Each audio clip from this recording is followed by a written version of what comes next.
Et vous salue tous dans le nom de notre Seigneur Jésus. Est-ce que tu as eu le temps de saluer ton voisin, ta voisine? Dis-le bonjour. Et que Dieu vous bénisse tous. Amen. Que Dieu bénisse. Ah oui, tu n'as pas fini de dire bonjour. Vas-y, dis bonjour. Et salue toutes les personnes présentes et salue les personnes en ligne également. C'est toujours un bonheur pour moi d'être au milieu de vous. C'est une opportunité. Amen. Que Dieu vous bénisse abondamment.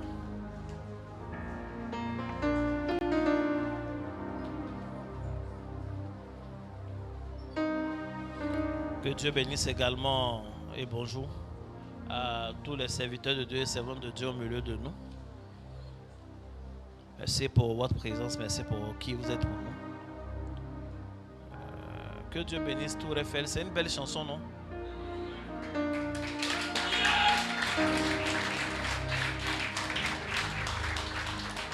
C'est très bien chanté. Ça a du sens.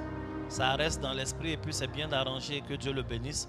Que Dieu bénisse son serviteur Samuel.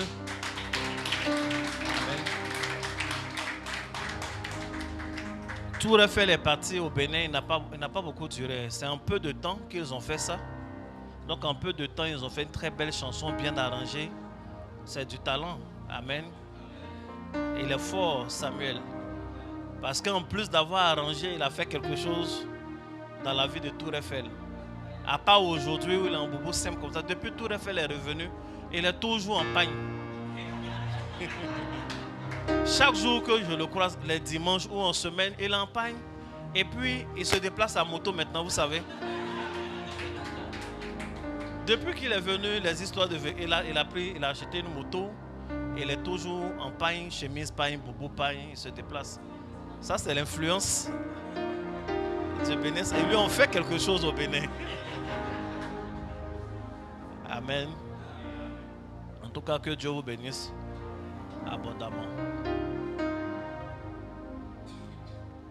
Que sa main soit sur votre vie. Amen. Et que Dieu aide ces chansons à aller très loin. Dans la jeune génération, la moins jeune et la plus jeune qui vient. Que ce chant soit un chant intemporel au nom de Jésus. Tu vas prendre la Bible. Nous allons lire Jean chapitre 20. Je vais lire à partir du verset 1 jusqu'au verset 8. Jean 20, verset 1. Le premier jour de la semaine, Marie de Magdala se rendit au sépulcre dès le matin. Comme il faisait encore obscur, et elle vit que la pierre était ôtée du sépulcre. Elle courut vers Simon-Pierre et vers l'autre disciple que Jésus aimait. Et leur dit, ils ont enlevé le sépulcre. Ils ont enlevé du sépulcre le Seigneur et nous ne savons où ils l'ont mis. Pierre et l'autre disciple sortirent et allèrent au sépulcre. Ils couraient tous deux ensemble. Mais l'autre disciple courut plus vite que Pierre et arriva le premier au sépulcre. S'étant baissé, et il vit les bandes qui étaient à terre. Cependant, il n'entra pas. Simon-Pierre, qui le suivait, arriva et entra dans le sépulcre. Et il vit les bandes qui étaient à terre et le linge qu'on avait mis sur la tête de Jésus. Non pas avec les bandes, mais plié dans un lieu à part. Alors l'autre disciple qui était arrivé le premier au sépulcre entra aussi. Et il vit et il crut. Il faut dire Amen. Que Dieu vous bénisse abondamment. C'est sur cette parole, cette portion-là, que nous allons donner notre exhortation du jour. Amen. Aujourd'hui, je viens vous parler d'une chose simple. On peut en parler même pendant 2 minutes. Mais bon, pour qu'on comprenne bien, je vais peut-être prendre un peu plus de 2 minutes. Amen. Dans cette histoire raconte quelque chose de glorieux pour nous. Il s'agit de la résurrection de Jésus. Jésus est venu sauver les hommes et dans le processus pour nous donner le salut, il fallait qu'il soit crucifié, mis à la tombe et à un temps marqué qu'il ressuscita. Et effectivement, c'est ce qui va arriver. Une femme va constater, les femmes vont constater sa résurrection. Et dans Jean 20, elle va porter l'information aux disciples. Et lorsque les disciples ont cette information, ils vont tout de suite aller à la tombe. Seulement, ce qu'on leur dit, on ne leur dit pas que Jésus est ressuscité. La femme dit, des personnes sont venues enlever le maître. C'est-à-dire, ils ont enlevé son corps. Et ils ont oublié, la femme, elle a oublié tout ce que Jésus disait il y a juste quelque temps. Il leur avait dit qu'on allait le tuer. Il leur avait aussi dit qu'il allait ressusciter. Et quand on va dans le tombeau et que le tombeau est vide, normalement, la première des choses qu'on doit se dire, c'est que effectivement Jésus est ressuscité. Mais ce n'est pas ce qu'elle dit. Elle leur dit, il y a des personnes qui sont venues enlever le Seigneur. Et on ne sait pas où ils l'ont mis. Autrement dit, elle voit dans son esprit le Seigneur encore comme un cadavre, comme quelqu'un d'incapable. Et qu'on pourrait toujours déplacer ça et là contre sa volonté. Amen. Par moments, il y a des situations de vive émotion qui nous arrivent, qui font qu'on oublie les prophéties du Seigneur sur notre vie. Et il y a certaines situations qui peuvent être heureuses ou malheureuses, mais qui font qu'on a oublié ce que Dieu nous a promis. Il peut même arriver que nous soyons en train de vivre une prophétie, mais on oublie ce que le Seigneur avait dit. Je prie que Dieu nous donne une mémoire divine et qu'on n'oublie aucune de ses paroles et qu'on n'oublie aucune de ses promesses et qu'on ait le discernement de chaque événement qui nous arrive, de chaque chose à laquelle nous assistons au nom de Jésus. Tu as bien dit Amen?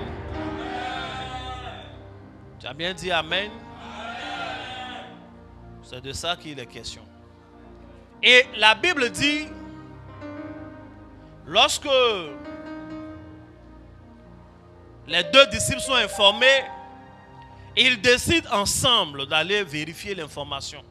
La Bible dit, ils courent tous les deux ensemble.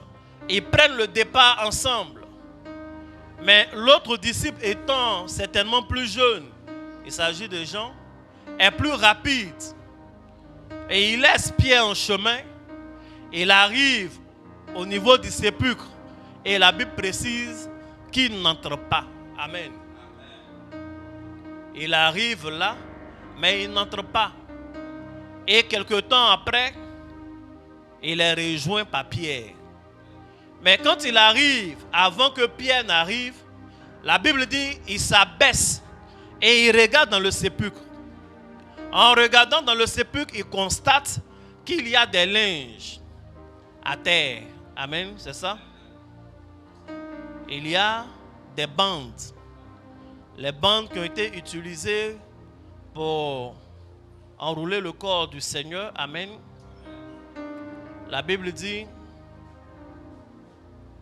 mais l'autre disciple courut plus vite que Pierre et arriva le premier au sépulcre. S'étant baissé, il vit les bandes qui étaient à terre. Amen. Ce que nous devons savoir, c'est qu'on peut être ensemble. On peut avoir le même objectif. On peut prier le même Dieu. Et il y a certains qui auront leur témoignage avant d'autres. Amen. Et il y a certains qui verront la gloire de Dieu avant d'autres. Et nous devons apprendre à persévérer. Il y a des gens, au lieu d'être édifiés par le témoignage de leurs frères, souvent ils sont découragés. En fait, un rend le témoignage vraiment le Seigneur a fait ceci pour moi. Et au lieu d'être édifié, d'espérer toujours que le Seigneur fasse pour nous aussi, il est découragé. Mais lui là même, là, je suis venu à l'église avant lui. Et lui, il est exaucé, c'est pas possible. Mais lui là, on est venu ensemble, le jeûne, on a fait ensemble. On a commencé les prières ensemble. Peut-être que lui-même, il ne respectait pas le jeûne, mais il est exaucé, je ne suis pas exaucé. Amen. On n'est pas obligé d'avoir la même vitesse. On n'est pas obligé d'avoir la même célérité. C'est à chacun de ne pas oublier ses objectifs et de ne pas oublier ce qu'il attend du Seigneur.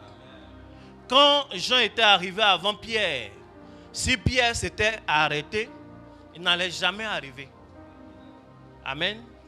Il ne faut jamais s'arrêter, il faut continuer la marche.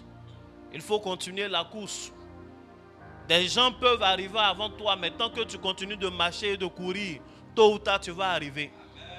Mais si tu arrêtes de courir, si tu arrêtes d'espérer, jamais tu n'arrives. Si tu arrêtes d'évoluer, tu seras dépassé par d'autres encore auxquels tu ne penses pas. Si tu t'arrêtes, même Thomas Dimdim aura l'occasion de voir le Seigneur avant toi. Donc il fallait que Pierre continue. Et Pierre a continué de marcher. Amen, de courir. La Bible dit quand Jean arrive, il va s'abaisser. C'est quand il s'abaisse qu'il voit les bandes qui sont à terre. Bien-aimés, souvent nous voulons voir des choses. Nous voulons voir la gloire de Dieu. Nous voulons voir des choses extraordinaires. Mais on refuse de s'abaisser. On refuse de s'abaisser. Jean, aurait pu être debout devant le sépulcre sans rien voir. Mais le Seigneur n'a pas laissé voir quelque chose. Les choses étaient disposées de telle sorte que celui qui devait voir devrait être obligé de s'abaisser. Et il y a des gloires que tu n'auras pas si tu ne cultives pas l'humilité dans ta vie. Il y a des niveaux que tu ne pourras pas atteindre, même si tu es arrivé. C'est ta saison, c'est le bon moment. Mais si tu n'as pas l'attitude qu'il faut, tu ne verras pas. Jean a eu la célérité, il a couru avec Idékel. L'onction d'accélération, il est arrivé. Il était au bon endroit, à l'espace où la résurrection avait eu lieu. Mais il y a une attitude qu'il devait avoir avant de voir ce qui se passait. C'était l'humilité. Souvent, tu es dans ton temps, il y a des gens qui prient. Oui, bon, si ça tarde, c'est parce que ce n'est pas le moment. Par moment, c'est le moment. D'autres fois, même le temps est passé. Mais tu es dans ton temps, mais tu n'as pas l'attitude qui va avec ce temps-là. Tu es dans ton temps, mais tu es orgueilleux, on ne peut pas te parler. Et il y a des femmes qui sont très belles, elles sont dans leur temps de mariage, mais leur bouche, ta bouche fait que tu es disqualifié. Je vous ai rendu un témoignage, une expérience un jour. Il y a longtemps, j'ai cherché à prendre une assistante. Je voulais prendre quelqu'un vraiment de neutre, formé, mais quand même quelqu'un qui a quelques bases. Amen. Et il y a un endroit où je me coiffe, à Benjerville, vous voyez dans des coins de coiffure là, il y a quelqu'un qui réceptionne l'argent, elle fait un petit travail d'assistant. Et puis j'ai vu qu'elle était bien. Quand les gens finissent, en général dans ce genre de coin, quand on finit de coiffer des personnes, c'est le coiffeur même qui balaye les cheveux. Autrement, elle balaye, quand les gens rentrent, elle salue. Donc je l'observais sur 2 mois. Et je me suis dit, elle peut avoir quand même des qualités. On verra bien. Et puis un jour, je dis, aujourd'hui je vais lui parler. J'ai prié un peu avant de partir. Et puis je suis arrivé. À peine on venait de commencer à me coiffer. Il y a une petite histoire banale de pelle. Vous voyez, pelle pour prendre les trucs là. Et elle s'est mise en colère. Seigneur Jésus. Mais on dirait un dragon dans le salon. Elle est claire. Et son visage est devenu tout rouge. Comme une tomate. Elle dit, elle va botter le coiffeur là. Mais quand tu vois, elle doit faire peut-être 1m65 ou 64. Le coiffeur, c'est au minimum 1m80. De muscles et de nerfs. Un gars nerveux. Avec plein de bouts d'oreilles lui-même. Elle dit, elle va le botter, que les gens la laissent. Elle tourne, les gens l'attrapent. Elle prend la paire de ciseaux. Mais c'était terrible, hein? Il y a un tonton, un vieux là, qui était là, ma fille. Je ne suis pas ta fille. Il dit, ah, ma fille, calme-toi, elle a tourné, je ne suis pas ta fille. Et Dieu. Le gars, au départ, le gars parlait. Mais quand il a vu, lui-même il a discerné que c'est pas avec la fille là, ils sont en train de me disputer. Donc il a fui, il est quitté là.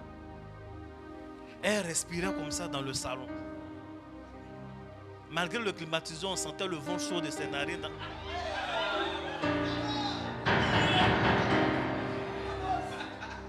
Amen.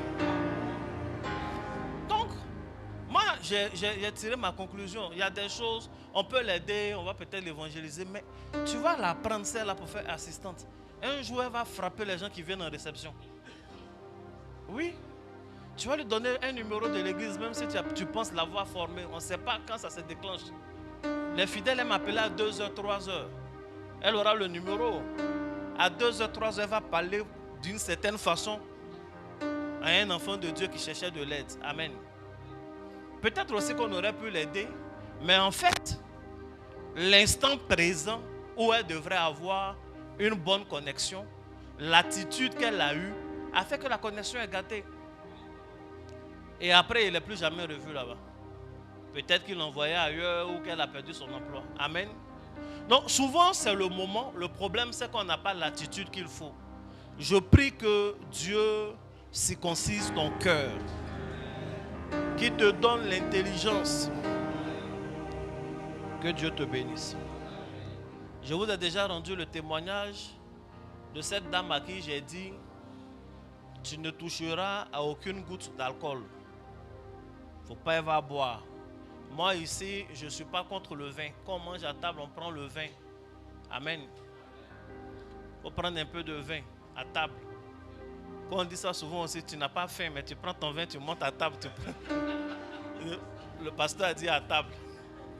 Donc peu importe l'heure, il est à table, il prend son vin. Mais, donc quand quelqu'un qui n'a pas une doctrine contre l'alcool te dit ne prends pas de vin comme instruction, comment on appelle, prophétique, il faut écouter. Donc elle écoutait et Dieu a commencé à faire des choses dans sa vie. Il y a quelqu'un qui l'a vu sur internet. Non, c'est une copine, une de ses copines en France a montré sa photo à un camarade blanc. Les vrais blancs, c'est pas périmé là, bien tranquille, avec, qui n'est pas à la retraite, avec beaucoup d'avenir. Amen. Donc, ça matchait entre les deux causaient déjà à distance, tout et tout. Le gars vient, il veut bien la connaître. Et le jour qu'il vient, c'est l'anniversaire de la copine. Elle va à l'anniversaire, c'est de l'anniversaire. Ils vont aller à la rencontre du gars au golf. Donc ils sont allés et elle a bu du champagne et du vin à l'anniversaire. Mais elle n'était pas ivre. Elle a bu juste un peu. Et puis ils sont partis. La conversation s'est bien passée avec le gars, mais elle a été très brève. Le monsieur à un moment donné a dit qu'il fait un malaise. L'essentiel, le lendemain, ils vont se voir. Et puis il est monté en chambre. Les filles sont parties. 3 jours après, il est reparti chez lui en France. Il n'a plus jamais voulu. Sa copine qui était en vacances, quand elle a fini les vacances, elle est repartie. Donc finalement, elle lui a posé la question, mais qu'est-ce qui n'a pas marché avec ma copine? Et il lui explique que lui, son père était ivrogne. Et quand il buvait, il maltraitait sa mère, il maltraitait son aîné. Lui, il était encore tout petit, il voyait. Il était quelqu'un de violent. Donc, il est marqué par l'alcool, il ne supporte pas les histoires. Et quand la fille est venue, première rencontre qu'elles étaient en train de parler, elle sentait l'alcool. Donc, il s'est dit qu'elle a bu, elle est habituée. Si pour un premier rendez-vous, elle n'a pas pris le soin d'enlever l'odeur de l'alcool, c'est que l'alcool ne la dérange pas. Donc, pour ça, ça lui a rappelé tellement de mauvais souvenirs. Il n'a pas envie d'avoir une femme avec qui il va faire sa vie qui est ivrogne. Il a jugé comme ça. Elle n'est pas du tout ivrogne. Ce n'est pas parce qu'elle était ivrogne même que je lui ai donné la consigne. Moi-même, je ne sais pas pourquoi je lui ai donné la consigne. Mais je lui avais dit, pas d'alcool. Amen. Donc, elle était au moment de sa gloire. Et elle a perdu parce qu'elle n'était pas dans l'attitude qu'il fallait. Là, en l'occurrence, dans une attitude d'obéissance. Il fallait obéir en ne touchant pas à l'alcool. Parce que l'odeur d'un verre de vin et l'odeur d'un casier de vin, c'est la même odeur.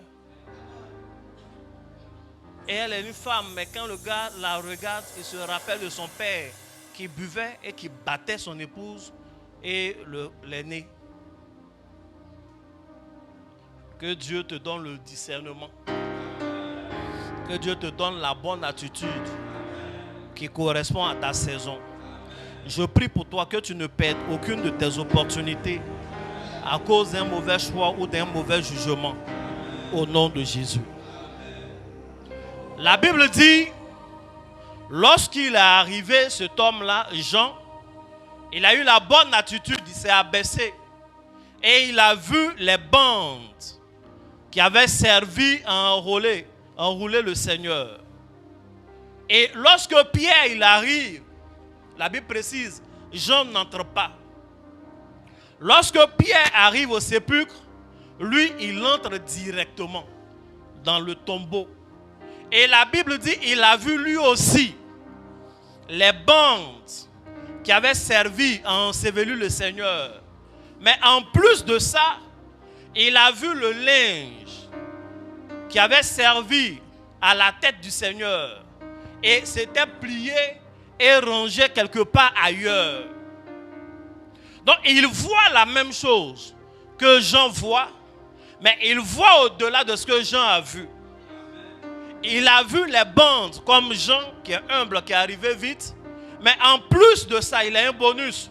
Et il voit ce qui a servi à la tête du Seigneur. Donc il voit ce qui a touché la couronne d'épines qu'on a mis sur la tête du Seigneur. Et il voit ce qui a touché la personnalité royale de Jésus. Et il voit non seulement cela, mais il constate une activité. Parce que cette bande-là, ce linge-là, il n'est pas juste là, il est plié. Ce qui veut dire qu'il y a eu des entités qui sont entrées dans ce lieu avant les hommes. Et ils ont plié et ils ont mis à part. C'est-à-dire qu'il y a une distinction. Ce n'est pas comme les autres choses. Et comment il voit tout ça? Il voit tout ça parce qu'il est entré. Autre chose, parce que lui, Pierre, il est venu, il est entré. La Bible dit alors, Jean également est entré. Donc c'est l'entrée de Pierre qui va avoir pour conséquence l'entrée de l'autre apôtre. Mais pourquoi Jean est venu? Il est arrivé à la porte et il n'est pas entré. Il a eu la bonne attitude, il s'est abaissé, c'est vrai. Mais cette attitude lui a montré des choses, mais quand même limitées. La réponse est notre message du jour. Et on la trouve dans Matthieu 16. Je lis. Matthieu 16, verset 18. Et moi, je te dis que tu es Pierre, et que sur cette pierre, je bâtirai mon église, et que les portes du séjour des morts ne prévaudront point contre elle. Je te donnerai les clés du royaume des cieux. Ce que tu liras sur la terre sera lié dans les cieux. Ce que tu délieras sur la terre sera délié dans les cieux. L'apôtre Jean, avait la capacité de la vitesse. Il est arrivé, mais il y a une chose qui lui manquait. Et il a couru, il allait dans la bonne destination, dans la bonne direction. Il est arrivé au bon lieu. Mais avant ça, il y a quelque chose qu'il n'avait pas. Ce qu'on appelle les clés. Dans Matthieu 16, les clés n'ont pas été données à tout le monde. Jésus a posé la question. Il a dit, qui dites-vous que je suis vous-même? Et c'est Pierre seul qui a eu la révélation de la personne de Jésus. Et Jésus lui dit, Simon Pierre, Simon, fils de Jonas, ce que tu viens de dire, ce ne sont pas le sang et la chair qui te l'ont révélé, mais l'Esprit de Dieu. C'est pourquoi je dis, tu es Pierre, et sur cette pierre, je bâtirai mon église. Et les portes du séjour de la mort, les portes de la mort, les portes des sépulcres, ces choses-là ne pourront pas prévaloir sur mon projet que je te confie. Je te donne les clés, pas une clé. Je te donne les clés du royaume des cieux. Et tout ce que tu liras sur la terre sera lié dans les cieux. Et tout ce que tu délieras sur la terre sera délié dans les cieux. Il y a une version qui dit: tout ce que tu vas exclure sur la terre sera exclu dans le royaume des cieux. Et tout ce que tu vas permettre sur la terre sera permis dans le royaume des cieux. C'est un grand pouvoir qu'il lui donne. Ce qui donne la capacité à Pierre d'entrer, c'est qu'il a ce qu'on appelle les clés spirituelles. Il ne sert à rien de courir pour aller vers une porte dont on n'a pas la clé. Tu cours, tu vas arriver, mais tu n'as pas la clé. Tout ce que tu pourras faire peut-être, c'est de regarder un peu par la serrure pour voir ce que tu peux apercevoir. Peut-être ce que tu peux faire, c'est de t'abaisser. Si c'est une porte qui permet qu'on voit un peu par le bas, pour voir s'il y a des mouvements. Mais celui qui a les clés, lorsqu'il vient, il l'ouvre. Et il a la capacité d'entrer et de contempler tous les détails qui sont dans la pièce. Je viens te dire ce matin que l'une des choses les plus importantes dans la vie dans laquelle nous sommes, ce sont les clés. Ce sont les clés. Peu importe ce que tu cherches, il faut commencer par chercher la clé de la chose. Il y a beaucoup de personnes qui prient: Seigneur, tu as dit tout ce que je lirai sur terre sera lié. Tout ce que je vais délier sera délié. Si je proclame, la chose va arriver. Si je crois, ça va arriver. Sachez que c'est conditionné par quelque chose, un préalable. Au préalable, il faut que tu aies les clés. Et tant que tu n'as pas les clés, il y a certaines portes qui ne vont pas s'ouvrir au-devant de toi. Mais en toute franchise, la pierre avait été déjà roulée physiquement. Quelle est cette histoire de s'abaisser pour regarder devant une porte ouverte? L'apôtre Jean aurait pu rentrer, bien regarder et venir faire un compte rendu à son grand frère Pierre. Donc il arrive devant une porte qui est apparemment ouverte. Parce que la pierre a été roulée, le Seigneur est ressuscité. Mais quand il arrive là de façon inconsciente, de façon spirituelle, c'est comme s'il y a une chose qui l'empêche d'aller au-delà. Il y a une chose qui l'empêche de franchir le seuil. C'est le manque de la clé spirituelle. Par moments, on sent qu'on est tout proche d'un exaucement. On sent que c'est la saison. La chose est arrivée. On sent, on touche la bénédiction du bout des doigts. On touche les sommes, les projets du bout des doigts, mais la chose ne se déclenche pas. Le niveau que tu veux atteindre là, en toute franchise, est-ce que tu en as les clés? Est-ce que tu en as les clés? Le règne que tu veux avoir, Seigneur, tu as dit nous allons régner. Est-ce que tu en as les clés? La carrière que tu veux avoir, est-ce que tu en as les clés? 2026 vers lequel on court, laquelle cette année, est-ce que tu en as les clés? Est-ce que tu as les clés de la nouvelle année qui vient? Est-ce que tu as la clé de la saison que tout le monde annonce? Est-ce que tu sais discerner d'ailleurs ces clés? Il faut bien dire Amen. Tout est une question de clés. C'est avec plusieurs clés que Jésus est venu sur terre. La Bible dit sur son épaule a été déposée la clé de la maison de David.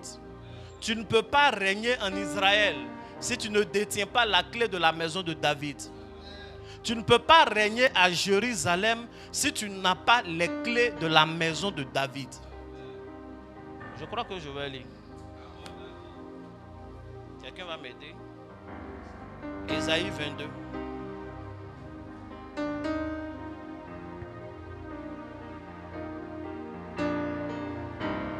Ésaïe 22, verset 22. Ésaïe chapitre 22, le verset 22, je lis la parole de Dieu. Je mettrai sur son épaule la clé de la maison de David. Quand il ouvrira, nul ne fermera. Quand il fermera, nul n'ouvrira. Amen. Amen. C'est une prophétie qui concerne Jésus. Jésus va venir, il est Dieu. Il n'a pas besoin de quoi que ce soit. Mais puisqu'il vient exercer un ministère en Israël, et que pendant l'exercice de son ministère, il aura de la concurrence, il y a des messages qui sont des messages concurrents à ce que Jésus était venu annoncer. Il y avait les scribes qui prêchaient autre chose, des pharisiens qui prêchaient autre chose. Mais il fallait quelqu'un qui, à un moment donné, allait régner en Israël. Or, depuis le début, Dieu a promis à David qu'il lui donne les clés d'Israël, de ce territoire-là. David est le roi. C'est pourquoi le nom de David sonne comme le principal roi d'Israël. Il y a beaucoup de personnes, à part nous les chrétiens, il y a beaucoup de personnes qui pensent que le premier roi d'Israël, c'est David. Il y a des gens, si tu leur parles de Saül, ils ne savent même pas. Ils se disent qu'en Israël, il y a eu deux rois. Il y a eu David et puis il y a eu Salomon. Salomon est populaire par son argent, le nombre de ses femmes et sa sagesse. Amen. Et d'ailleurs, le règne de Salomon n'est que la conséquence de l'alliance avec David. Donc, celui qui veut régner en Israël, qui veut parler, et les enfants d'Israël doivent écouter, celui qui doit avoir le pouvoir sur tout ce qui est en Israël, le pouvoir sur l'eau d'Israël, et avoir la capacité de transformer cette eau en vin, avoir la capacité de marcher sur cette eau, avoir la capacité de nourrir ce peuple-là, il doit avoir les clés de la maison de David. Parce que le royaume d'Israël, le royaume d'Israël a été fondé sur David, comme l'église a été fondée sur Pierre. Amen. Donc pour que Jésus règne, on lui a donné ces clés spirituelles-là. Les clés de la maison de David. Amen. Amen. Amen. Il faut dès maintenant que tu commences à discerner quelles sont les clés qu'il te faut. Quelles sont les clés qu'il te faut? Tu as sûrement les bons diplômes, mais est-ce que tu as la bonne clé? Tu as souvent les bonnes connexions, mais est-ce que tu as la bonne clé? Est-ce que tu as la bonne clé? Les clés, c'est une affaire spirituelle. C'est une affaire mystique. Les clés peuvent être n'importe quoi, mais c'est d'abord de nature spirituelle. Les clés, c'est aussi l'onction. Les clés, c'est des codes. Des clés, c'est la connaissance, c'est le savoir appliqué. Il y a des choses que tu n'auras jamais tant que tu ne feras pas certaines choses en aval. C'est pourquoi, par la grâce de Dieu, je voudrais vous enseigner les clés qu'il vous faut pour posséder 2026. Amen. Je vous ai déjà dit, c'est important de prier pour demander à Dieu, Seigneur, 2026, c'est une année de quoi? Mais même quand le Seigneur va te dire, est-ce que ce qui sera dit, c'est ce que tu vas vivre? En toute franchise, depuis que tu es chrétien, est-ce que tu as déjà entendu un homme de Dieu, une église ou un chrétien quelconque annoncer qu'une année allait être une mauvaise année? Jamais. J'ai jamais entendu un mauvais mot qu'on met sur une année. C'est toujours de bons mots. Année de gloire. Souvent, c'est dans l'année de gloire là que tu as tout perdu. C'est ça, mais. 2019, vraiment, c'est l'année de gloire. Et puis, tu as tout perdu. 2022, c'est l'année où la Côte d'Ivoire va émerger. Et puis, 19 septembre. Amen. Amen. Parce que c'est des choses qui sont conditionnées pour lesquelles il te faut une clé. Vérité, papa. Tu peux entendre la voix du Seigneur te dire, je te ferai du bien cette saison. Et attendre le bien. Là où le Seigneur attend de toi que tu aies la clé. Tu peux espérer être international. Tu peux espérer aller ailleurs, monter, mais est-ce que tu as les clés qu'il faut? C'est ça. Que Dieu te bénisse. Amen. Que le Seigneur te donne les clés qu'il faut. Amen. Que le Seigneur te donne les clés qu'il faut. Amen. Que le Seigneur te donne les clés qu'il faut. Amen. Que le Seigneur te donne les clés qu'il faut. Amen. Qu'il te donne de savoir utiliser ces clés. Amen. Qu'il te donne de savoir utiliser ces clés. Amen. Les bonnes clés, quand le Seigneur te donne, ça vient sur ton visage. Amen. Ça rentre dans ton sang. Amen. Quand Pierre est arrivé devant le tombeau, il n'a pas dit une formule. La Bible dit qu'il est arrivé et il est entré. Là où l'autre disciple était en train d'attendre, là où la femme était traumatisée, il est arrivé et il est entré. Que Dieu te donne les clés qu'il faut. Amen. Que tu arrives à ces portes que tu vises. Amen. Et que tu entres au nom de Jésus. Amen. Et que tu entres au nom de Jésus. Amen. Que toute clé qui t'a été cachée te soit révélée au nom de Jésus. Amen. Il y a beaucoup qui disent, je veux être la tête et non la queue. Je veux être la lumière de ma famille. Mais est-ce que tu as les clés ne serait-ce que de ta famille? Ça. Est-ce que tu as les clés de ta famille? Est-ce que tu as les clés de ta saison? Est-ce que tu sais comment on les utilise? Les clés arrivent dans la vie des gens après une révélation. La révélation n'est pas une nouvelle information. C'est une information qui existe depuis longtemps et subitement notre intelligence s'ouvre sur la chose. Amen. Vous vous rendez compte que depuis Matthieu 3, 4, par là, Pierre connaissait Jésus. Mais c'est 10 chapitres plus tard qu'il dit, tu es le Fils de Dieu. Qu'est-ce que Jésus devait faire pour démontrer qu'il était le Fils de Dieu? Pierre était là quand il a transformé l'eau en vin. Il a bu aussi. Il a expérimenté la pêche miraculeuse. Il a vu comment il a multiplié le pain. Ils étaient tous contents. Il a appris, il était là quand il a donné des révélations à Nathanaël. Mais tout ça ne lui a pas donné la clé. C'est quand lui-même son intelligence s'est ouverte et qu'il a discerné l'identité de Jésus. Jésus lui a parlé et dit, tu es Simon, fils de Jonas. Mais moi, je te dis que tu es Pierre. En fait, il lui dit sa nouvelle identité. Une clé importante, j'ai enseigné dernièrement, c'est que toute révélation de Dieu te révèle toi-même. Amen. Dans toute révélation que tu as de Dieu, il y a la révélation de toi-même. Amen. Et tu peux avoir la révélation de Dieu.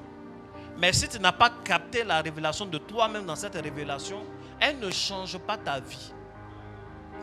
Et Pierre ne savait pas, mais Jésus venait de lui démontrer. Tu dis qui je suis. Tu dis que je suis le Fils de Dieu. Moi, je te dis, apparemment, tu es le fils de Jonas. Et on t'appelle Simon, tu es faible. Mais moi, je te dis que tu es Pierre. Et tu es une fondation de mon projet. Donc, toute révélation divine doit révéler l'homme. Vérité, papa. Si tu ne t'es pas vu dans les révélations de Dieu, tu vas avoir de la connaissance, mais tu ne vas pas avoir une métamorphose de ta vie. Amen. Ce que tu as vu, ce que tu as lu, qu'est-ce que tu as vu de toi à l'intérieur de ces choses? Amen. Ça prend du temps à expliquer sûrement pour que tu comprennes. Mais comme tu as l'esprit de Dieu, une intelligence particulière, je sais que tu as déjà compris. Amen. Mais il faut retenir, il y a des gens qui rendent des témoignages. Il y a eu une vision particulière. J'ai vu le Seigneur m'être apparu. C'est très bon. Mais ça ne va pas changer ta vie si tu ne t'es pas vu dans le Seigneur qui t'est apparu. C'est fort, papa.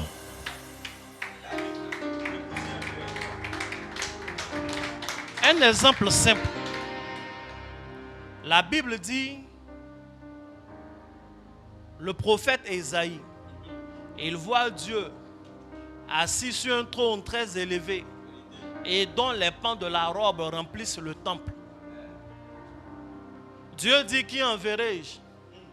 Il veut que Dieu l'envoie, mais il constate une chose d'abord. Il constate que lui-même, Ésaïe là, ses lèvres sont impures. Et qu'il fait partie d'un peuple. J'habite au milieu d'un peuple dont les lèvres sont impures. En fait, ce n'est pas l'impureté des lèvres du peuple seulement, Mais lui-même, il se rend compte qu'il a un problème avec sa bouche. Est-ce qu'il savait ça avant? Il faut lire Ésaïe 1, Ésaïe 2, Ésaïe 3, Ésaïe 4, Ésaïe 5. Il prophétise très dur, Ésaïe.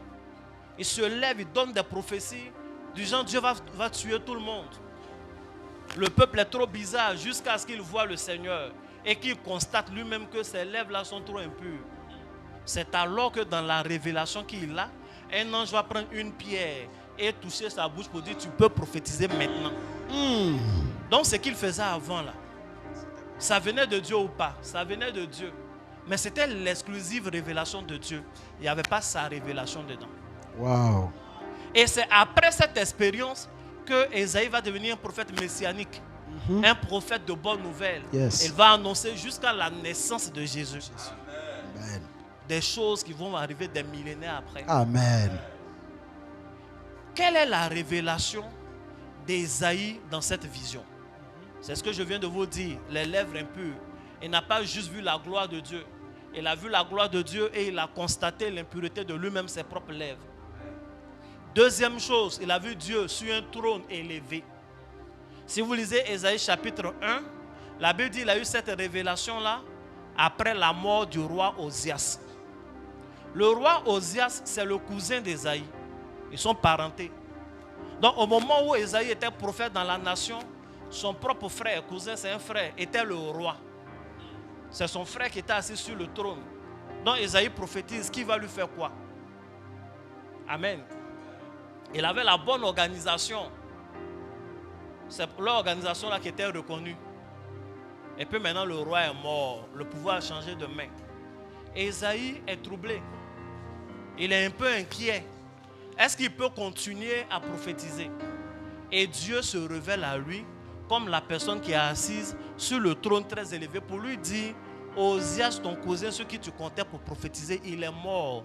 Mais il y a un plus grand roi qui veut t'envoyer.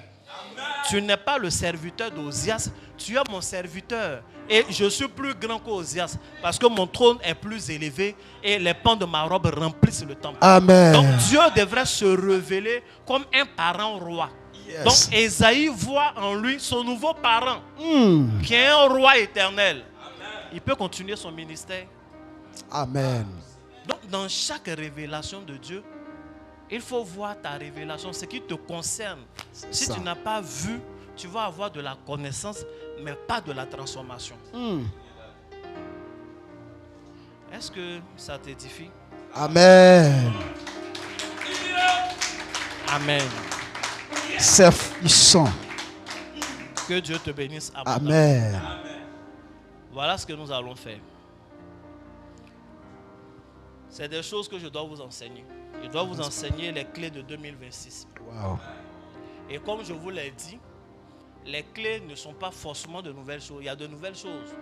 Mais c'est des choses qui sont souvent autour de nous, sur lesquelles Dieu enlève le voile à partir, enfin, Dieu enlève le voile et notre intelligence voit ce que nous devons voir. Amen. Il y a longtemps que je donne par exemple une clé pour posséder une nouvelle année. Je parle de purification. Je dis toujours, n'entrez pas dans une nouvelle année sans purification. N'entrez pas dans un nouveau cycle sans purification. Lavez-vous avec du sel, lavez-vous avec des choses. D'autres acclament, mais ne mettent pas en pratique. D'autres me lapident. Et puis ça ne me dit rien. Et d'autres me lapident aussi le jour. Et la nuit appliquent. C'est la vérité, papa. Oui. Dis, mais c'est quoi tout ça là? Pendant qu'il est en train de dire c'est quoi tout ça là? En fait, il a son kit dans son sac. Le soir, il va faire. C'est ça même. Que Dieu te bénisse. Amen. Mais est-ce que toi qui écoutes et qui acclames, toi qui es tout le temps connecté, est-ce que tu mets en pratique? C'est ça. Est-ce que depuis que tu me connais, ta manière de fêter tes anniversaires a changé? C'est ça la révélation. Tu fais ton anniversaire comme les autres jours. On envoie un gâteau, tu coupes, tu souffles et puis c'est fini. Ah, pasteur m'a même dit non, il est dépassé. Mais c'est un nouveau cycle personnel qui commence pour toi. Tu rentres dans ton 6e jour. Le 6e jour, Dieu a créé l'homme. Donc au moment où de ta naissance correspond à ton 6e jour. Donc c'est la bonne porte pour la finir et rentrer dans du repos. Dieu attend que tu te reposes aussi. Mais toi, tes jours passent comme ça, tu fais absolument rien de spirituel. Est-ce que depuis que tu me connais, que je t'enseigne, la manière de faire de tes enfants a changé? Tu accouches ton enfant, il est là, il grandit jusqu'à ce que tu le mets au CP1. Il n'y a jamais eu un moment où on va consacrer l'enfant. Toi-même, on ne t'a pas consacré quand tu étais enfant. On t'a dit, on t'a prêché. Et aujourd'hui, tu es devenu grand. Tu peux faire toi-même ta chose, tu ne fais pas. Il y a des gens qu'on a mis au monde, personne n'a fait leur extrait de naissance. C'est quand lui-même il est arrivé au CM2, il a 12 ans. Ou 13 ans, c'est avant là. 13 ans, CM2. Lui-même, il a coupé fagot. Et il a vendu, c'est avec ça qu'il a fait son extrait. Les parents ont fait ce qu'ils ont pu faire. Mais aujourd'hui, tu as de nouvelles connaissances. Est-ce que tu as mis à jour à ta propre vie? Il y a des cérémonies, tant que tu n'as pas fait, il n'y aura pas un alignement parfait de ce que tu vis sur terre et la destinée que Dieu a prévue pour toi. Même si tu as 50 ans. Wow. Mais est-ce que tu fais? Moi, je te donne la connaissance. Mais est-ce que tu mets en pratique? Est-ce que tu mets en pratique? Comment tu comprends aujourd'hui les offrandes de fin d'année? Moi, je ne fais que prêcher. Amen. Amen. Moi, je ne fais que prêcher. Je ne fais qu'enseigner et t'inciter à le faire. Il y a un verset que je vais lire, je vais m'arrêter là. Luc 11, verset 52. C'est Jésus qui parle. Il dit, malheur à vous, docteurs de la loi, parce que vous avez enlevé la clé de la science. Vous n'êtes pas entrés vous-même et vous avez empêché d'entrer ceux qui le voulaient. C'est à des hommes de Dieu que Jésus parle. Les docteurs de la loi. Ce n'est pas la loi juridique, c'est la loi de Dieu, la parole, les scribes. Jésus leur dit malheur à eux, parce qu'ils détiennent la clé de la connaissance. Et non seulement ils ne veulent pas entrer dans cette connaissance-là, mais ils empêchent les autres d'y entrer.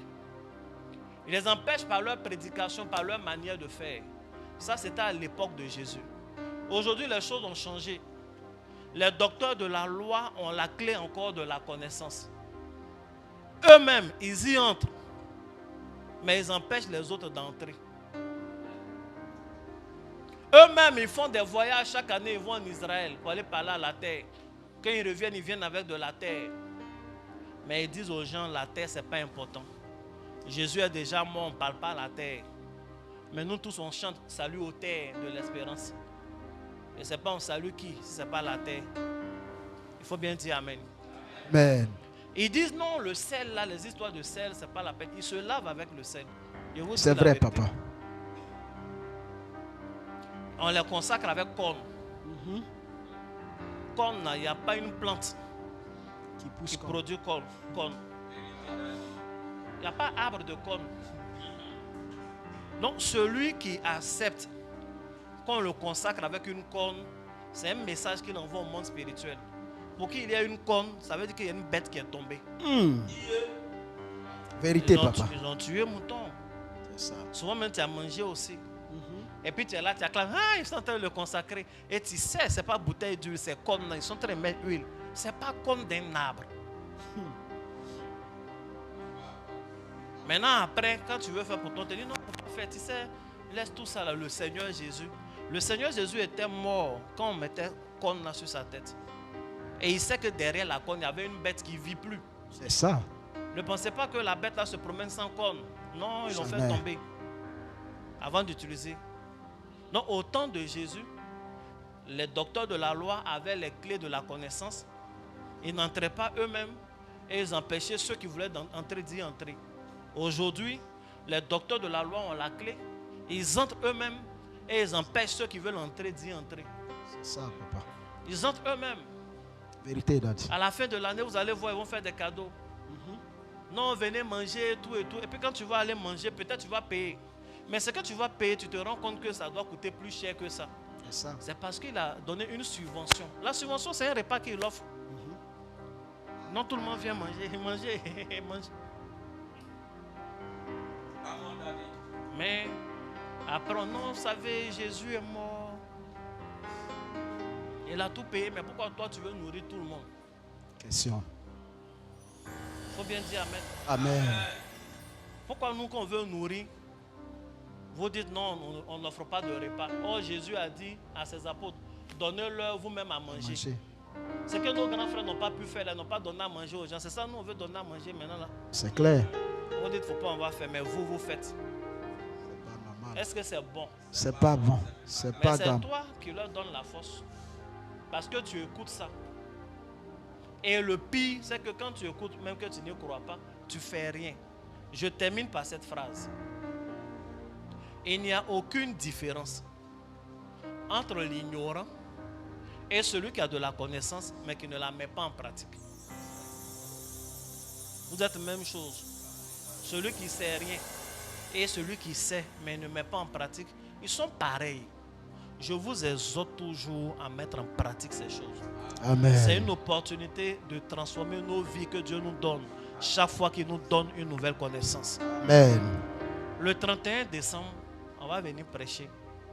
On va fêter, on va dire Alléluia, Amen. Mais notre 31 décembre de cette année est une nuit de distribution de clés. Le Seigneur m'a dit qu'il veut nous étendre.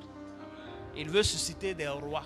Amen. Il veut susciter des responsables de communauté, des responsables politiques, Amen. des gens dont la voix compte dans le pays. Amen. Et pour ça, il te faut des clés. Yes. On a fait seulement une seule fois, 31 décembre. Vous avez vu comment c'était. Et vous avez vu ce que le Seigneur a fait pour nous. C'est ça. On a parlé desquels. Vous avez vu ce que le Seigneur a fait pour nous. Cette année, on est dans le fleuve Euphrate. On est dans le dernier fleuve. Le 4e fleuve. Qui est le grand fleuve. Qui coule à côté de Babylone. Donc, il va falloir discerner.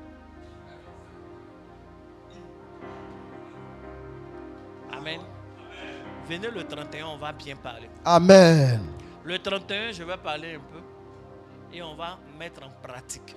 Yes. Il va avoir des actions prophétiques. Amen. Comme c'est le 31, on va passer en 2026. On va appliquer l'une de ces clés-là. Nous allons procéder à des prières, à des libations. On est toujours dans une année de l'eau. 2026 aussi est l'eau. Euphrate, c'est l'eau. Amen. Amen. C'est bon. Amen. On est toujours ensemble. Come on, Daddy. Je vous ai perdu. C'est fort, c'est fort.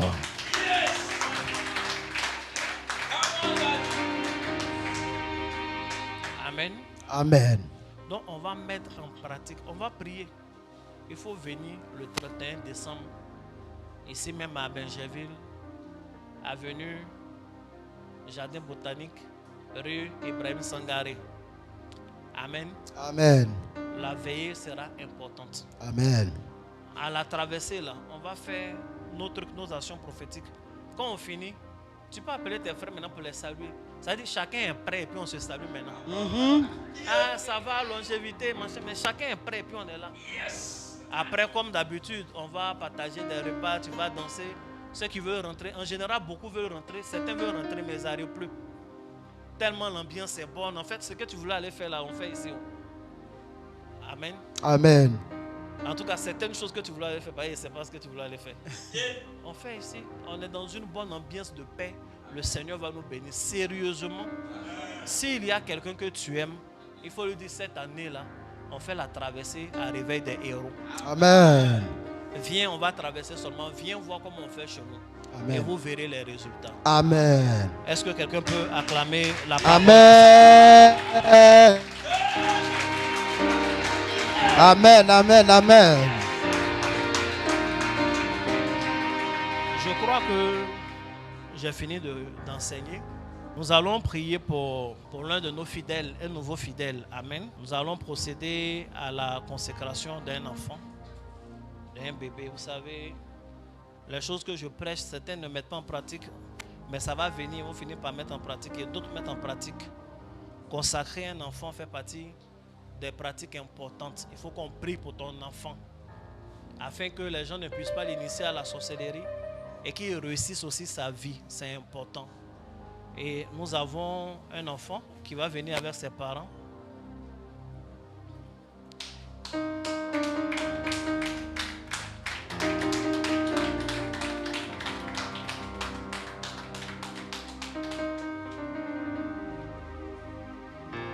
Le bébé s'appelle Tan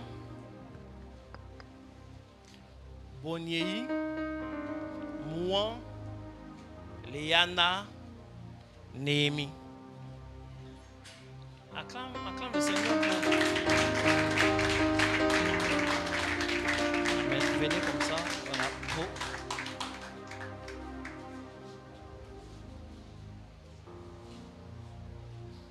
Que Dieu vous bénisse. C'est un beau couple. Hein? Ça va, jeune fille? Amen. Que Dieu vous bénisse. Et je vous ai déjà dit, en général, chaque fois qu'on consacre un enfant, ça tombe toujours sur un message. Et le message aussi a une influence dans la vie de cet enfant. Cette fille ne va pas manquer de clés dans sa vie. Chaque fois qu'elle sera devant les portes qu'elle désire et les portes qu'il faut pour elle, ces portes-là vont s'ouvrir d'elles-mêmes. Comme l'apôtre Pierre est entré aisément. Elle aura toujours l'attitude qu'il faut à la saison qui correspond à sa vie. Elle ne va pas rater ses opportunités au nom de Jésus. Donc le bébé s'appelle Tan Boniei Mouan Léana Néhémie. C'est la fille du papa Tan Eric Donald. Acclamez le Seigneur pour le papa.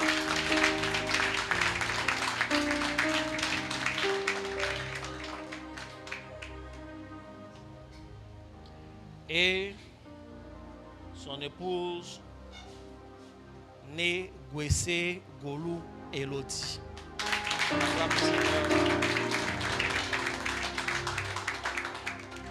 On a fait des... On s'est parlé. Quand l'enfant est né, on s'est parlé.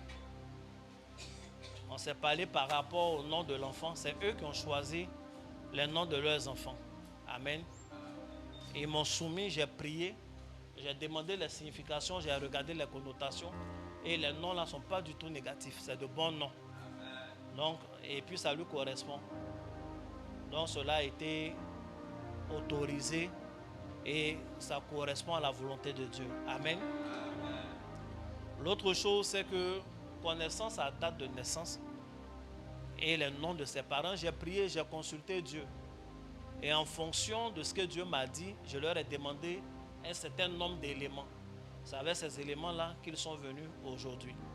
Ils ont donné certaines choses, du sel, du vin, ainsi de suite, à ma demande. C'est la première offrande en choses de nature. En nature qu'elle donne. C'est très important d'offrir autre chose que l'argent. Amen. Il aura un repas et l'enfant va faire sa première offrande. Que Dieu bénisse. Elle est belle. Hein? Elle veut m'intimider avec son truc. Tu es béni. Amen. C'est un enfant avec qui Dieu est. J'ai personnellement un témoignage en ce qui la concerne. Au cours du développement de la grossesse, je pense que c'est la dernière semaine, où ils ont parlé de cordon, c'était la dernière semaine. Le couple est venu me voir, on a fait un culte de dimanche. Après le culte, ils m'ont dit que le cordon a totalement enroulé le cou de l'enfant. Donc, vous voyez ce que ça implique. Il y a des risques pour l'enfant, il y a des risques pour la mère. Et puis quand c'est comme ça, l'accouchement n'est pas du tout simple. D'ailleurs, ils vont même faire une césarienne ou en tout cas, le cordon est sur son cou. Donc j'ai prié pour elle. J'ai prié comment? J'ai dit, il faut qu'on lui parle. On va parler à la petite. J'ai parlé à son ventre. Éternel mon Dieu, libère, c'est pas ce que j'ai fait. J'ai parlé à la petite. Je lui ai dit, tu as mis le cordon sur ton cou. Il faut te débrouiller, il faut tourner, tu vas enlever. Peut-être que tu aimes les colliers, les trucs comme ça, mais le cordon qui est sur ton cou là, ce n'est pas un collier. Et c'est dangereux pour toi-même, c'est dangereux pour ta maman, ça va nous compliquer les choses, il faut enlever. Si tu aimes les colliers, les bijoux, quand tu vas naître et grandir ici, il y en a plein, il y a des colliers en argent, en or, et il y a de très bons bijoutiers, tu en auras sur ton cou, mais pour le moment, ce que tu as mis là, il faut enlever. J'ai prié comme ça, j'ai appliqué l'huile, et puis je lui ai dit de partir, mais d'être courageuse. Parce qu'elle va tourner, elle va enlever le cordon de son cou. Et tourner pour enlever le cordon, elle va avoir mal au ventre. Elle va bouger. Et lui a dit elle-même qu'elle lui parle aussi, c'est son enfant. Il faut lui dire, enlève. Et puis elle est partie. La petite a tourné. Elle a enlevé le cordon. Ça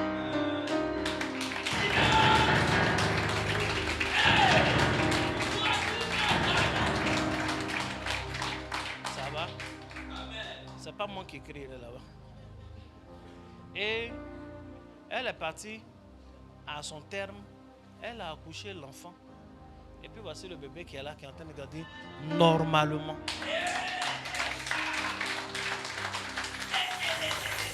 C'est une intervention divine. C'est Dieu qui a agi. Donc la dernière fois j'ai regardé, j'ai dit elle est trop bébé pour mettre certaines choses à son cou. Quand elle va grandir un peu, on va lui donner les bijoux qu'elle aime. Amen. Parce qu'on lui a fait une promesse quand même. Il y en a ici. Donc, ma petite, on ne t'a pas oublié. Hein? Vous avez mis. Voilà. Vous mettez. Ah oui. Et vous avez dit de mettre un quelconque. Ce qui est là, ce n'est pas fétiche. Non, je leur ai dit au peuple. Comme elle veut porter les bijoux et que le métal, pour le moment, ce n'est pas tous les métaux qui sont bons pour son cou. On a mis un truc en tissu. C'est aussi simple que ça. Quelqu'un va me dire, ouais, c'est quel genre de prophétique ça là? Tu parles à un enfant qui est dans le ventre, c'est pas de Dieu. Mais les mêmes là, en Noël, leurs enfants ont récité le verset qui dit, Marie est partie voir Élisabeth, l'enfant a tressailli dans son ventre. Ils lisent ça, hein? Mais ils disent, on ne parle pas à un enfant qui est dans le ventre. Bon, nous on a parlé, elle a écouté, et ils sont là. Que Dieu vous bénisse abondamment. Donc je vais prier pour l'enfant. Tournez, faites-moi face.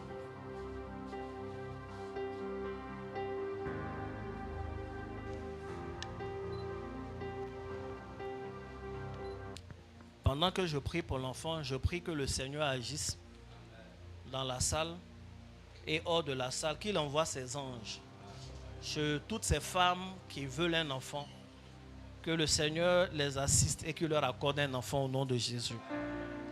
Que le Seigneur envoie ses anges sur toutes ces femmes qui attendent déjà un enfant. Et quand on dit que la grossesse va être compliquée, que les mêmes anges, que la même onction de Dieu qui a agi et qui a finalement tout facilité, qui a rendu tout possible pour cette fille, que les mêmes anges, que cette même onction agisse pour elle également au nom de Jésus-Christ.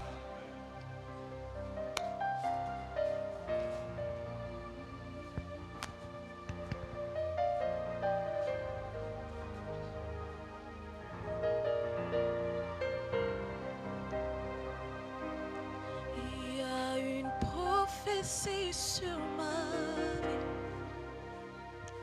je ne peux pas échouer. Je prie en ce jour. Pourtant, Boniei, moi, Léana Némi, fille de Tan Eric Donald et de Gwese Golou Elodie. Je prie en ce jour et je la consacre à l'Éternel, le seul vrai Dieu. Je la consacre à Jésus-Christ, son Seigneur de vie. Je prie et j'interdis toute activité qui va contre la volonté de Dieu dans sa vie. Je déclare qu'elle ne manque point de clé. Je déclare qu'elle croit normalement. Je déclare que l'onction de Dieu demeure avec elle. En ce jour, en tant que prophète de Dieu, je demande un ajout sur le nombre d'anges gardiens qu'elle a déjà. Je demande un ajout sur la grâce disponible pour elle au nom de Jésus. Je déclare qu'elle est bénie et consacrée à l'Éternel.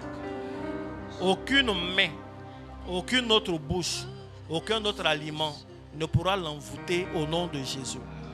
Aucun autre nom de Dieu ne sera mentionné avec effet dans sa vie.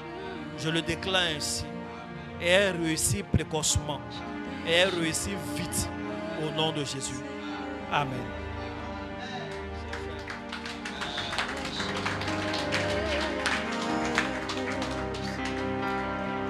Mais acclame bien Jésus.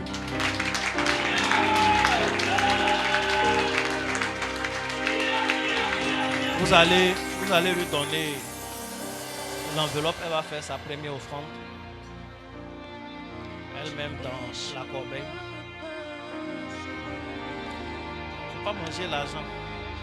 C'est vrai que tu vas manger l'argent, mais ce n'est pas comme ça on mange. On acclame le Seigneur Jésus. D'accord, ils veulent dire un mot. On va leur permettre ça. Amen. On vous salue tous dans le précieux nom de notre Seigneur Jésus. Papa a pratiquement tout dit, mais avant d'arriver, quand je venais ce matin, il était important pour moi de le dire. Si on se rend compte, on est au dernier dimanche de l'année 2025, ce qui signifie le 52e dimanche de cette année 2025. L'année est finie. Moi, la chance, je vous envie la chance que je n'ai pas, comme papa le sait. 2 dimanches sur 4, je suis au travail. Donc quand dimanche arrive ou les jeudis, je cours pour chercher ne serait-ce que 10 minutes ou 30 minutes pour écouter papa. Papa, vous êtes mon père. Parce que ce que je ne vous dis pas, ma vie a été en tourment depuis plusieurs années. Ce qu'on ne vous dit pas, que papa ne dit pas. Cette dame qui est à côté de moi souffre d'une hernie discale. On ne pensait même pas que cet enfant-là allait venir. À sa grossesse, ce que je voulais, c'est qu'on partait à la clinique pour rompre la grossesse. Parce que je ne voulais pas voir ma femme souffrir. On a passé toute l'année 2024 en train de pleurer. Ça a commencé en début d'année 2024 et c'était atrocement grave. C'était les calmants en un point fini où arrivait un moment quand elle prend un calmant pour apaiser la douleur, ce sont des boutons, c'est-à-dire de la tête du visage jusqu'à là.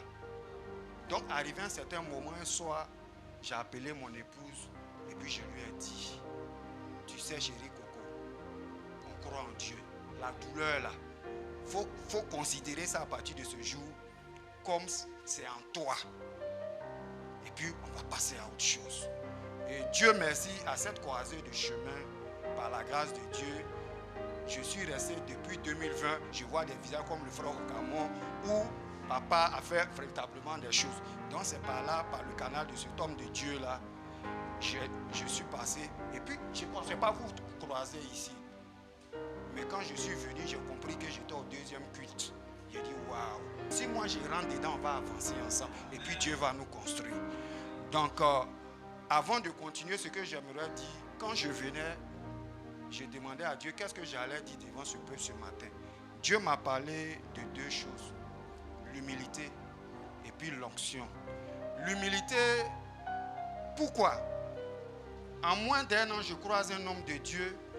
Quand j'ai écouté les prédications de ces 2 derniers dimanches, j'ai vu maman, avant ça, madame est venue le samedi soir pour un culte spécial.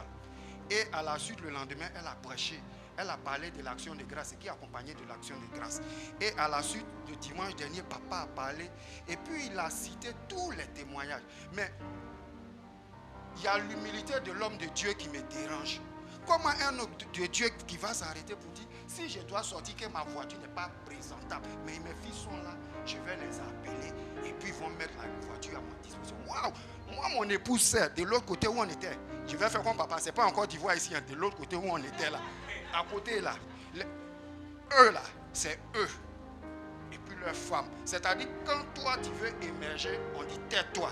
Il a fallu une époque où, quand ma femme devait aller en formation, je suis allé croiser, on dit non, mais elle n'a pas besoin de faire ça. Il faut créer un magasin, elle va travailler. Donc, j'ai un père, nous avons un père. Nous avons des parents spirituels. En fin d'année, je pense que on va acclamer tout à l'heure, le groupe musical va nous accompagner. Mais pour que tu aies des parents spirituels comme le nôtre, il a fallu que tu aies des parents biologiques qui sont tes parents. Je profite de l'occasion pour te dire, mon frère et ma soeur, en fin d'année, si ton frère t'a fait du mal, si ta soeur t'a fait du mal, si ta tante t'a dit quelque chose qui ne t'a pas plu, ton oncle t'a dit quelque chose, c'est le moment, quand tu quittes ici, là, tu dis le frère t'en a dit, va demander pardon. Mais quand même bien que tu as raison, demande pardon à ta maman, demande pardon à ton papa. La même Bible aussi dit, les parents que nous sommes là, n'irritons pas nos enfants. Moi, hier, j'ai convoqué une réunion de famille. Voici ma fille aînée qui est là. Je lui ai demandé pardon pour tout ce que je devais faire, que je n'ai pas fait. Pour aller plus loin, Il y a un nom que papa prononce ici. C'est quelqu'un qui a le mystère de la profondeur des choses de Dieu. C'est quelqu'un qui a le mystère de la profondeur des choses spirituelles. Donc, j'ai compris quelque part, comme on le dit chez nous, panthère ne fait pas chien, lion ne fait pas chat. Lion fait un lionceau qui devient lion. Nous avons un père spirituel.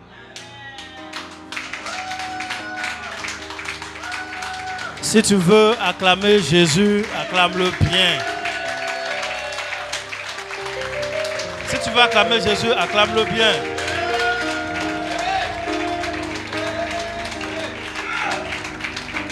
Dans cette deuxième partie de l'homme de Dieu dont je vais parler, qu'est-ce que je peux dire? Quelle est l'onction qui suit notre Père? Quelle est l'aura qui suit notre Père? Il y a un nom. L'évêque major, le docteur Steve Mike Joktan, la famille Joktan. Moi, cet homme, quand je le regarde, le jour du 8 au 9, là, je devais aller au travail matin. Je l'ai écouté jusqu'à 3 h du matin. Ma femme se réveille et dit, mais tu ne vas pas dormir? Elle dit, tu ne peux pas comprendre, petite. Donc, on a une famille. C'est ce pourquoi je veux dire que vous vous joignez à moi aussi. Pour qu'on ait des parents spirituels. Il a fallu nos grands-parents spirituels, c'est vrai. Mais il a fallu aussi nos grands-parents biologiques. Quand vous regardez des Even Touch, quand vous regardez Papa quoi, il n'y a pas Abogaïs, il n'y a pas Mimi. Donc, qu'est-ce qu'on attend? Qu'est-ce qu'on va dire? Donc, on est en fin d'année. Je veux par ma voix avec vous, le groupe musical va nous accompagner. On va rendre grâce à Dieu pour toutes ces personnes que je viens de citer. Sans eux, peut-être on n'allait pas exister. Sans eux, on n'allait pas connaître Papa. C'est véritablement important pour nous de le faire parce qu'on est en fin d'année. Et c'est une manière pour nous de rendre grâce à Dieu et de dire que non, il compte pour nous. De là où vous nous voyez, je parle des coupes d'octane, je parle des mémés et puis pépé quoi, on vous dit merci. Tout réveil d'héros vous dit merci. Je termine par là. Je vais dire à quelqu'un ce matin, si tu viens d'arriver là, papa a dit, moi j'ai déjà reçu une clé depuis que je l'ai connu. Si tu viens d'arriver, si tu as entendu cette parole-là, il ne faut plus quitter ici. Parce qu'il y a un verset de la Bible qui dit, si la prophétie tarde à venir, là, attends là. Le là, c'est A, accent grave. Ça veut dire le lieu là où tu dois attendre, c'est ici. Amen. Amen. Amen. Pour finir, je veux que vous soyez indulgents envers nous. Il y a quelque chose que papa a dit dimanche dernier.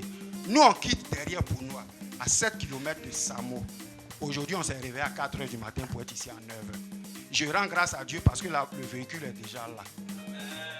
Papa, on m'a appelé encore, les parents ont appelé pour dire il y a des gens qui nous ont offert beaucoup d'hectares de parcelles pour venir continuer à produire. Alléluia. Je vous dis merci. Amen. Si tu veux acclamer Jésus, acclame-le bien.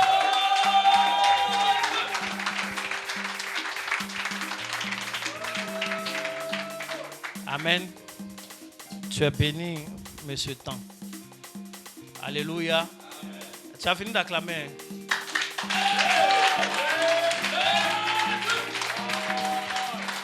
Il a souhaité que le groupe musical donne un cantique et on va le faire à la fin du culte. Vous voyez, pourquoi on se sépare dans la joie. Alléluia. Il faut donner ce que les enfants de Dieu demandent. Il ne prend jamais le micro. Il est venu pour une première fois, il rend témoignage et il souhaite quelque chose, il demande. Est-ce que le groupe musical peut l'accompagner? Je vais lui accorder cela, que le groupe musical l'accompagne à la fin, afin que cela soit comme un signe que tout ce qu'il va demander dans la maison de Dieu, que Dieu lui donne au nom de Jésus. Amen. Et je suis content pour le témoignage. Il y a beaucoup de choses. Quand il parle, je sais que vous ne comprenez pas tout, mais il y a des petits brins, moi je sais de quoi il parle. Par exemple, quand il termine, ils ont donné d'autres hectares. Ce n'est pas rien. Amen. C'est des choses pour lesquelles on a prié et le Seigneur a fait. Amen. Et je suis honoré qu'il cite mon père spirituel, le général, l'évêque général Mike Steve Joktan. Vous le connaissez?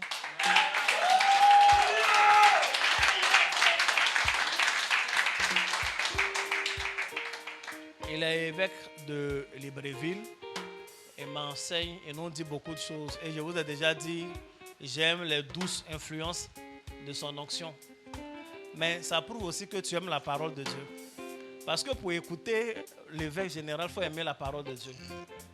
Et il est fort dans sa manière de prêcher. Quand il commence à prêcher, tu ne sais pas il va où avec toi. Il prend ici, il prend ici, il prend ici. C'est comme un cocktail. Il dit, mais bon, on va où même? Et puis à la fin, il met tout ensemble. Tes yeux s'ouvrent comme ça, tu te dis, waouh. Que Dieu me donne la grâce de prêcher comme lui. Il est fort même. Amen. Et puis, quand il prêche, tu sais à qui il parle. Ça montre qu'il respecte le peuple de Dieu. Parce qu'il parle au peuple de Dieu comme parlant à des gens de qualité. En réalité, vous êtes des personnes de qualité. C'est ce qui fait que j'essaie aussi de vous parler de la sorte. Je sais que ce que je dis correspond à votre qualité, mais sachez que vous avez une meilleure qualité. Je vais finir par monter pour vous faire correspondre. Amen. Donc que Dieu vous bénisse abondamment. Que Dieu bénisse la famille tant. Que Dieu bénisse tous vos enfants. Que tout ce que vous désirez, que le Seigneur vous l'accorde. Et que Dieu donne beaucoup de témoignages à chacun d'entre vous. Vous avez déjà des témoignages, que Dieu les multiplie. Que Dieu vous donne de nouvelles bénédictions et que vous ne les perdiez plus. Que Dieu mette la gloire dans ta main, le bonheur dans ta main et que tu ne le perdes plus au nom de Jésus. Qu'il reste dans ta main, qu'il prospère dans ta main, qu'il porte des fruits et que les gens en profitent de génération en génération. Que tu en profites toi-même au nom de Jésus. Amen.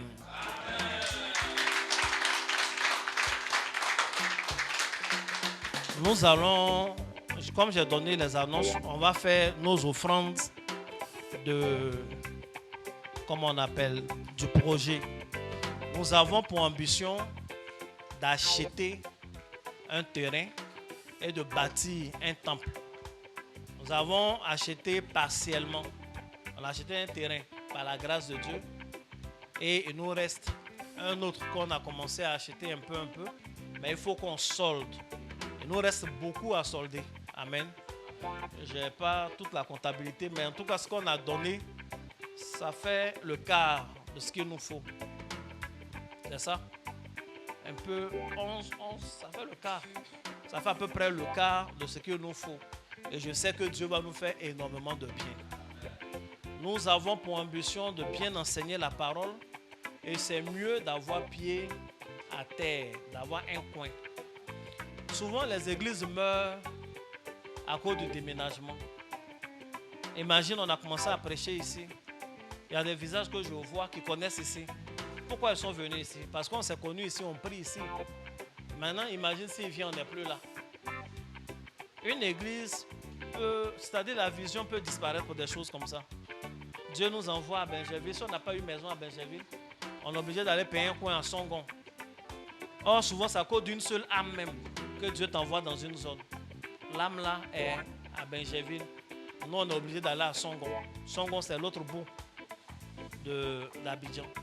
Donc, là où Dieu nous envoie, il faut qu'on soit propriétaire. Il faut qu'on ait la terre. Jésus a dit, même les loups et autres ont leur tanière, les renards. Mais le Fils de l'homme n'a pas un lieu où reposer sa tête. Jésus a accepté d'être SDF, entre griffes, afin que nous ayons nos domiciles. Et hier, on a beaucoup prié avec l'ensemble des pasteurs. Je leur ai dit, on va aller prier sur le terrain. Je veux que notre église, Réveil des héros, ait beaucoup de terrain et de bâtiments. Mais je veux aussi que vous, le peuple de Dieu, vous soyez propriétaires. Donc, chaque jour, sur les offrandes, pour acheter le terrain qu'on fait, ma prière est double. Seigneur, accélère le projet qu'on a, mais il faut donner aux enfants de Dieu là, d'être propriétaires. Il faut habiter chez toi-même. Ou bien c'est pas bon. Maintenant, si toi-même tu as ta maison que tu veux mettre en location pour louer une petite maison, là c'est un choix. Mais tu ne dois pas être locataire par obligation. Peut-être que je suis en train de durer, mais c'est notre dernier dimanche. Et puis c'est M. Temps qui a pris tout le temps. Je prie que Dieu vous rende propriétaire. Soyez propriétaire de vos propres véhicules. Et soyez surtout propriétaire de vos propres terrains. Que Dieu vous donne des terres urbaines, des terres rurales. Au nom de Jésus-Christ. Que Dieu vous donne des hectares et des hectares. Des maisons pour vous-même, des maisons pour vos enfants. Des maisons que vous mettez en location. Que Dieu vous rende riche de cette façon. Au nom de Jésus. Bien-aimé, tu vas prendre ton offrande pour rendre l'église aussi propriétaire. Et tu vas venir la faire. Que Dieu te bénisse.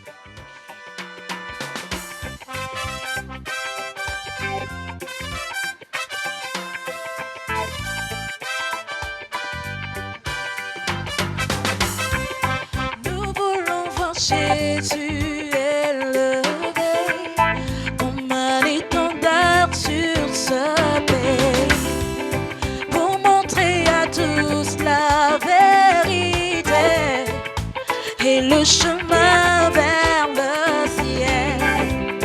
Nous voulons voir Jésus élevé comme un étendard sur ce pays, pour montrer à tous la vérité et le chemin vers le ciel. Nous voulons voir, nous voulons voir, nous voulons voir Jésus élevé. Nous voulons voir, nous voulons voir, nous voulons voir Jésus élevé. Nous voulons voir Jésus élevé comme un étendard sur ce pays, pour montrer à tous la vérité et le chemin vers le ciel. Nous voulons voir Jésus élevé comme un étendard sur ce pays, pour montrer à tous la vérité et le chemin vers le ciel.